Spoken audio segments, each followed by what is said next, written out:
Shifting our focus to what exactly Brazilian President Lula Da Silva has stated. He has compared Israel's ongoing operation in Gaza to the Holocaust.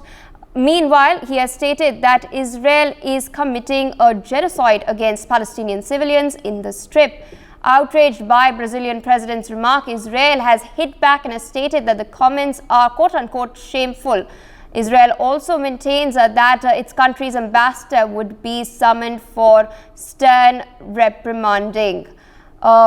Meanwhile, Lula da Silva has also mentioned, and I quote, what Hitler did to the Jews is happening again. Let's listen into his statement. Está acontecendo na faixa de Gaza com o povo palestino não existe nenhum outro momento histórico. Aliás, existiu quando Hitler resolveu matar os judeus. É muito engraçado. É muito engraçado.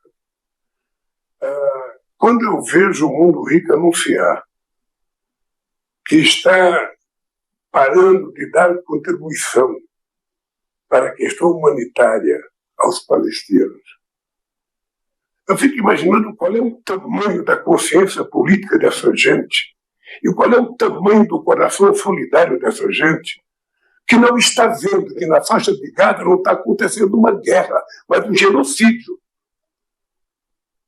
De que não é uma guerra entre soldados e soldados, é uma guerra entre um exército altamente preparado e mulheres e... My colleague Brian Thomas joins us on the broadcast with more details. Brian, over to you.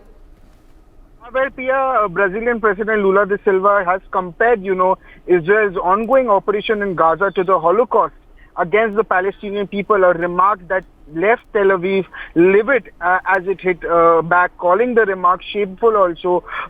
And even Lula has said that Israel is committing genocide against the Palestinian civilians in the Strip, adding that the only historical equivalent was when Hitler decided to kill the Jews. And he also, Lula also said that what's happening in the Gaza Strip isn't a war but a genocide. And he said this while he was attending an African Union summit. And he also continues to say that it's not a war of soldiers against soldiers, but it's a war between highly prepared army and women and children. And he also went on to assert that whatever is happening in Gaza Strip with the Palestinian people hasn't happened at any other moment in history except one, when Hitler decided to kill the Jews.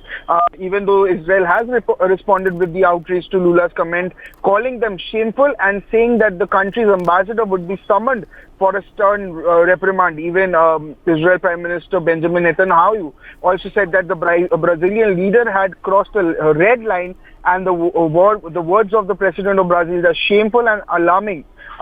Israel's foreign minister also says that this is a trivialization of the Holocaust and an attempt to harm the Jewish people and Israel's right to defend itself, as said by Netanyahu himself. And he also further says that Israel is fighting for its defense and securing its future until complete victory, and it does so while upholding international law. And Israel's foreign minister also, Israel Katz, also calls the comments shameful and grave and says that no one will harm Israel's right to defend itself, as said by the very, Israeli foreign minister and opposition leader Yair Lapid also said that Lula's comment show ignorance and anti-Semitism, and that Israel was broken-hearted and shocked by the massacre its civilian on October 7th. And he also further goes on to say that he wonders what Lula would have said if a terrorist organization had harmed Brazil that way. So yes, Pia, you can actually see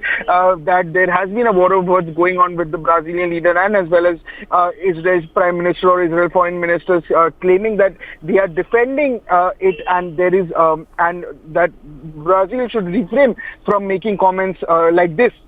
Yes, Pia. All right, Brian, I'd like to thank you. But also joining us on the broadcast is Group Captain UK Devnath, defense expert. Good afternoon, sir, and thank you for joining us on NewsX.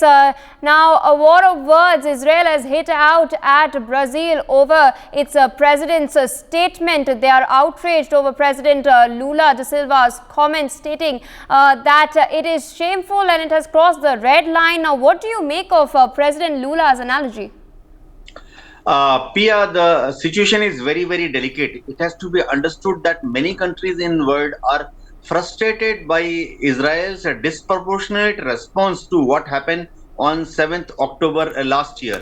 It goes without saying that whatever Hamas did on 7th October, killing almost 1,200 Israeli citizens unprovoked, it has to be condemned. It has to be shamed. It has to be put down in vigorous words.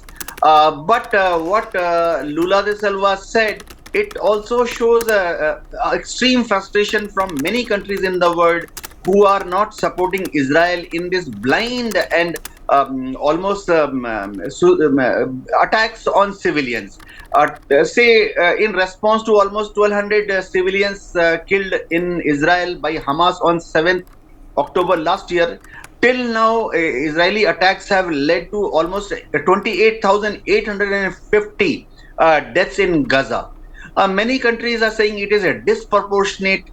India also has had in the initial stages supported Israel, that Israel has a right to self-defense. But now India also has given a statement that Israel, while defending itself, must ensure that civilian casualties are minimal. We should not forget that even International Court of Justice, when it gave its verdict, it used the word genocide. It said that Israel must stop the genocide. Whereas previously United Nations Assembly had passed a resolution that Israel must reduce the civilian casualties. So when ICJ is saying that Israel must avoid genocide, that means even as per international law, now it has been defined that whatever Israel is doing or is almost verging on the lines of genocide. Many countries are criticizing him. El Salvador, Colombia, Cuba, Nicaragua, they all are criticizing Israel for its extreme military response to a very, very, of course, bad act by Hamas on 7th October. It goes without saying, we must remember that even now, out of 200 odd countries who are member of United Nations, almost 27 still do not recognize Israel. So international community has is trying to probably put some kind of a pressure on Netanyahu, that he must think about ceasefire, he must think about talks and find out a negotiated settlement, probably under Oslo agreement, which Isaac Rabin already signed in 1993. Oslo agreement gives the guidelines how Israel should deal with this very, very long, very, very sad, very, very painful part of its existence. Yes, Pia?